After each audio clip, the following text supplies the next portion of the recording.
샬롬. 오늘은 갈라디아서 1장 말씀을 통해서 Who am I? 내가 누구인가? 과거의 삶과 현재의 삶, 그리고 미래의 삶이 어떻게 변화되고 성장할지에 대한 그 간증을 어떻게 하는지에 대한 것을 보기를 원합니다. 이 갈라디아서에 고백된 사도 바울의 간증, 핍박하던 삶, 하나님을 핍박하고 교회와 성도를 핍박하던 삶에서 본인의 노력이 아닌 하나님의 은혜로 변화되었고, 변화만 된 것이 아니라 새로운 사명, 미션을 깨달아서 새로운 사역의 길을 가는 이 은혜로운 변화가 어떻게 증거된 것인지, 그리고 이런 간증을 통해서 사람이 정말 변화될 수 있는 것인지. 세상 사람들은 사람은 고쳐 쓰는 것이 아니다, 사람은 변화되지 않는다고 할 때 정말로 사람이 어떻게 변화될 수 있는지 이 말씀을 통해서 은혜와 도전받기 원합니다. 교회를 핍박하던 우리가 이 사울이란 청년은 정말로 교회를 핍박을 많이 하고 많은 사람들의 생명을 위태하게 하였습니다. 근데 그가 하나님을 믿는 사람으로 변화됐을 때 그가 자신이 어떤 삶이고 누군지 자기 삶에 대한 간증, 위트니스를 하게 됩니다.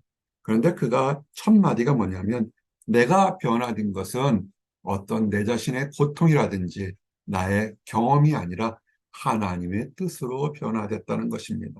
오늘 나와 여러분이 이렇게 예배를 드리고 또한 많은 사람들이 하나님을 아는 것들이 그것이 어떤 학습이나 교육이 아니라 하나님의 은혜로서 하나님의 뜻으로 변화되었다는 것을 아시면 좋겠습니다.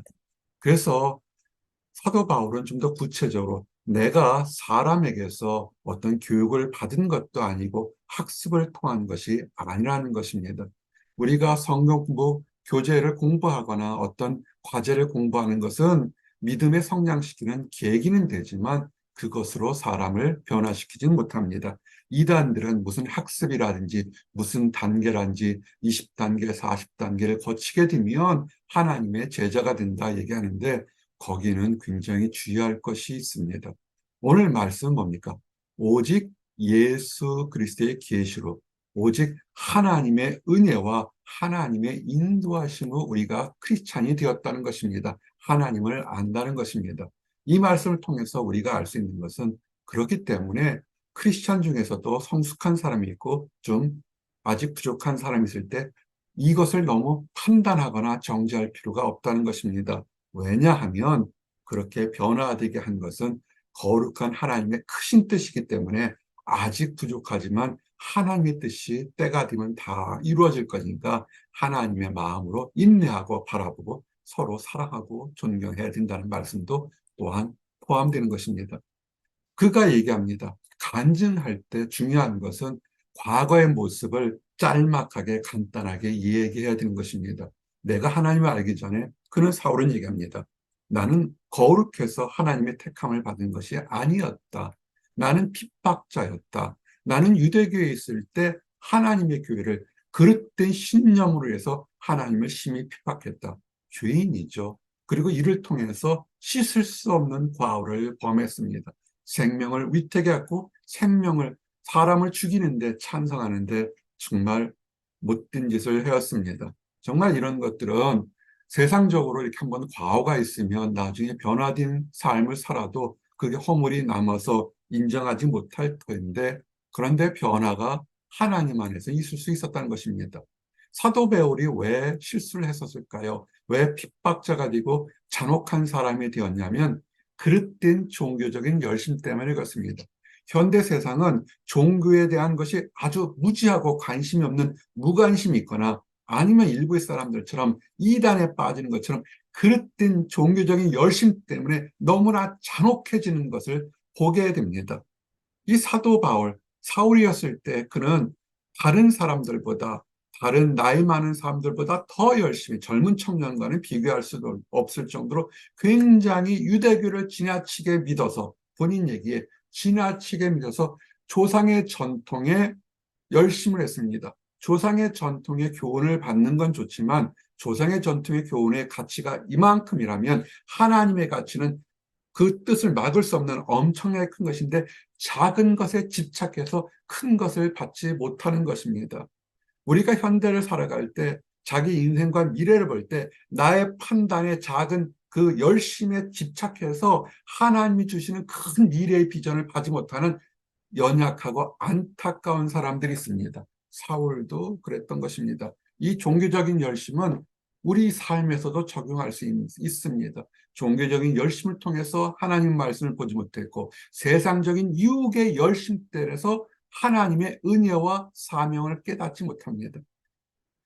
한국의 몇몇인 이단들은 종교적인 열심이 대단합니다. 그러나 일반 사람들은 세상에 주는 유혹에서 어떤 유행가 가사처럼 내 인생은 나의 것이어서 내 멋대로 하려는 자유적인 열심이 지나쳐서 하나님의 은혜와 하나님이 그 사람에게 준 사명이 무엇인지조차를 깨닫지 못하는 것입니다.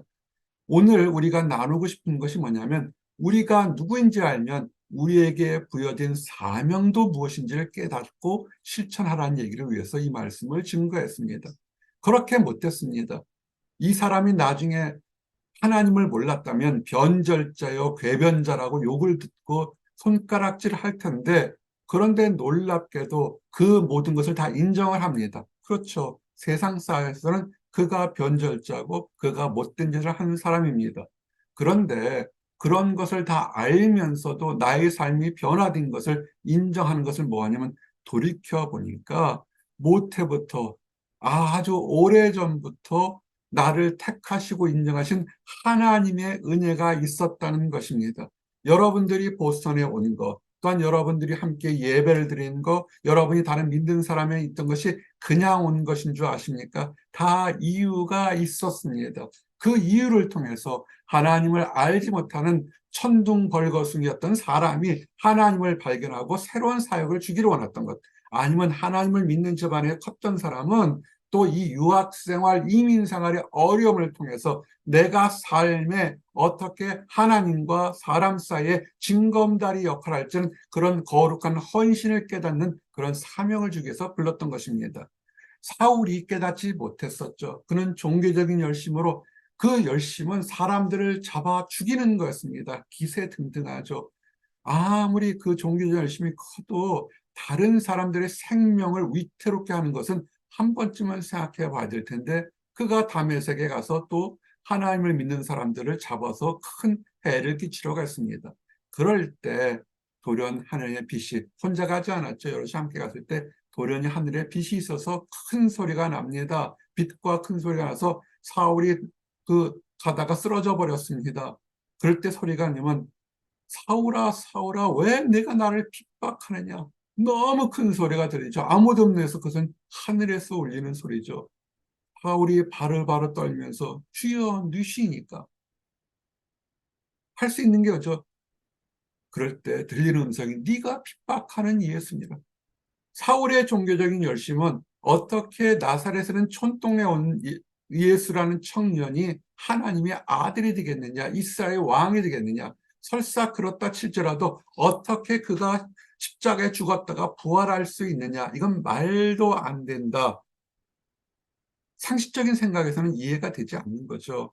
현대는 어떻습니까? 명문대학에서 명문 귀족 집안에서 큰 부유한 사람에서 왕가의 집안에서 왕의 유전자를 받은 사람이 나와야 돼서 메시아가 될 거라고 생각했는데 전혀 그런 상식을 뛰어넘는, 그러나 사실은 유대교의 열심에서는 메시아는 온유해서 나귀의 새끼를 타고 올 정도는 겸손하다고, 베들레헴 빵집에서 태어난다고 분명히 예언되어 있었는데 열심히 지나치다 보면 그 말씀을 편중돼서 해석하게 됩니다.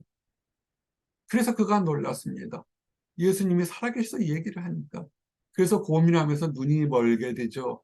그랬을 때 하나님은 하나님을 믿는 제자 아나니아에게 사울이란 청년이 지금 고민하고 번민하고 있는 것을 알게 되면서 그애가 찾아왔을 때 그에게 축복기도 해주며 그가 눈이 멀었으니까 눈을 뜨게 할 수 있는 얘기를 하게 됩니다. 근데 이 사울이란 청년이 악행이 얼마나 많이 퍼졌으면 이 다메섹 이 인근 도생 사람들까지 이미 그에 알아서 어떻게 이 청년을 이렇게 하나님께서 은혜를 베푸시려고 합니까? 라고 할 때 하나님은 얘기하시죠. 우리 주님께서 말하면 그가 이방인들을 위한 나의 일꾼으로 쓰게 할 것이고, 그리고 그가 핍박했던 것처럼 이 복음을 증거하기 위해서 얼마나 많은 핍박과 해를 당하면서 이것이 얼마나 소중한 것인지, 다른 평범한 이름도 없는 사람들이 이 신앙을 지키기 위해서 그들이 목숨을 버리고 사자밥이 되고 창과 칼에 찔리면서도 버리지 않았던 그 가치가 무엇인지 이 사울을 통해서 다시 한번 증거하겠다는 하나님의 계획. 사울은 이것을 아주 멋있게 표현했죠. 모태부터 예정된 계획에서 내가 변화되었다. 그래서 사울은 자기가 이제 바울로 이름을 바꾸면서 큰 자에서 작은 자로 이름을 바꿀 정도로 겸손해졌습니다. 그러면서 자기의 뜻, 사명을 깨닫습니다.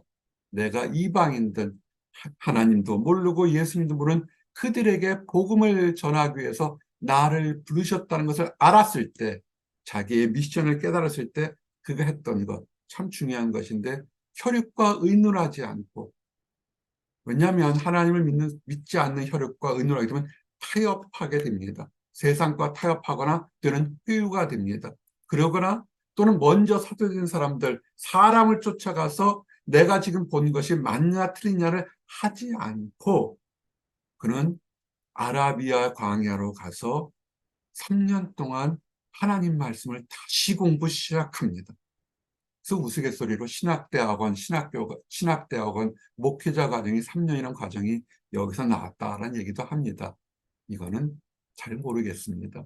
그런데 하나 중요한 것은 이 바울이 그 펄펄 끓는 열심을 정리하면서 정말 내가 어릴 때부터 유대에게 열심히 했던 것과 지금 내가 경험하고 체험한 예수 그리스도의 음성과 예수 그리스도의 사명이 정말로 성경에 부합된 것인지 처절하게 투쟁하면서 묵상하고 공부했는데, 결론은 자기가 유대교에서 헛되게 열심히였고 성경을 잘못 깨달았고 성경의 말씀이 무엇인지를 새롭게 발견했습니다. 드디어 이제 성령 체험하는 것의 겉의 체험이라면 속 사람도 완전히 변화됐을 때, 그때 베드로죠. 예수님의 수제자인 베드로를 만나서 함께 교제를 합니다. 그리고 그때 많은 핍박의 환란이 있어서 주의 형제, 육계의 형제인 야고보밖에는 만나지 못했습니다. 그렇지만 그의 믿음의 변화와 사역은 이미 많은 곳에 퍼졌습니다. 그리고 간증은 뭐냐면 하나님 앞에서 거짓말하지 않는 것이 참된 간증인 것입니다. 많은 사람들에게 간증을 해보라 그러면 어떤 일부의 좀 연약한 사람들은 간증을 듣는 것이 이렇게 얘기하게 되면 사람들의 관심이 있으니까 더하기를 합니다. 창작을 하거나 자기를 변증하는 것이 있습니다. 그것은 아니고요. 간증은 하나님 앞에 듣는 청중들에게 참되게 있는 모습을 그대로 얘기하면서 내가 이렇게 하나님을 모르던 사람이 하나님의 은혜를 변해서 지금 나의 사명은 이것이라고 증거하는 것이 간증이죠. 나를 드러내는 것이 아니라 나를 변화시킨 하나님을 높이는 것이 참된 간증이 될 것입니다.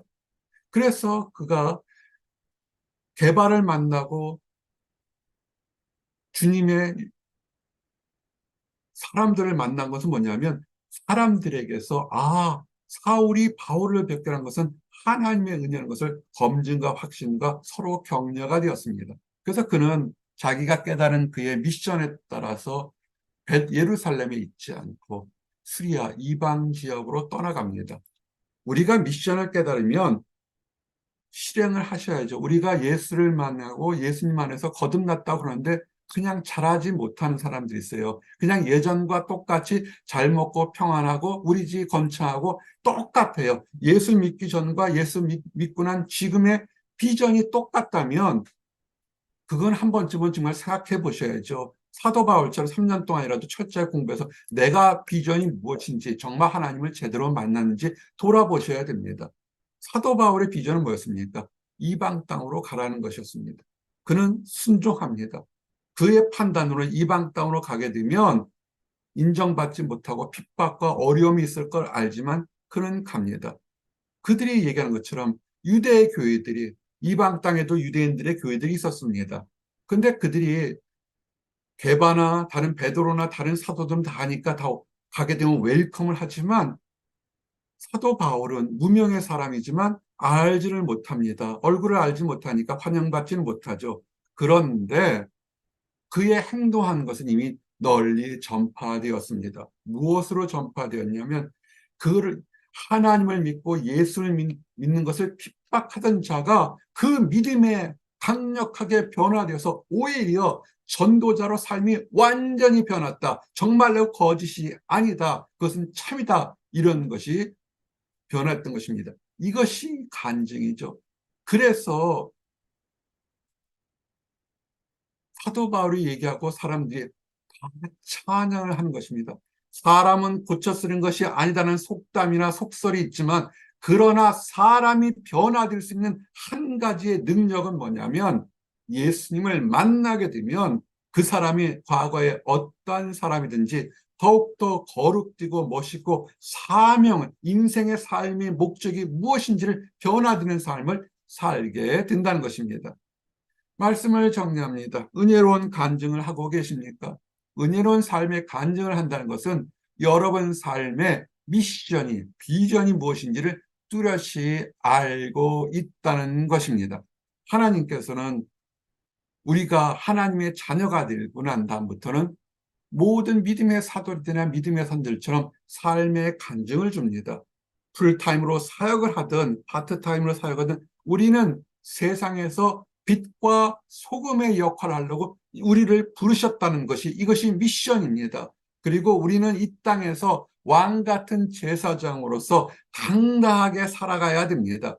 이 사역을, 이 비전을 놓치지 마십시오. 이것이 참된 진리인 것입니다. 이것을 깨닫지 못한다는 것은 아직 연약한 것이고, 아니면 하나님과의 관계를 다시 한번 확인해 보셔야 됩니다.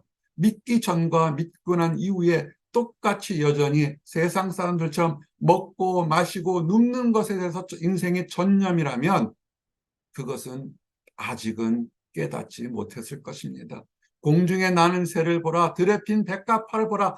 하나님께서 먹고 입히시거늘 왜 두려워하느냐고 말씀하신 것처럼, 오히려 하나님의 나라의 의를 바라볼 때 우리의 삶이 변화되고 거룩한 이름이 칭찬과 인정받는 것을 보게 됩니다. 이렇게 칭찬과 인정받는 나와 여러분이 되시기를 위해 기도합니다. 함께 기도하시겠습니다.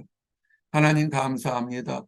핍박자요, 무익한 자요, 정말 입에 담기 어려웠던 사울이란 청년이 어머니 모태부터 만세전부터 기억하시고 전적으로 하나님의 은혜로 새롭게 변화되게 하심을 인하여 감사합니다.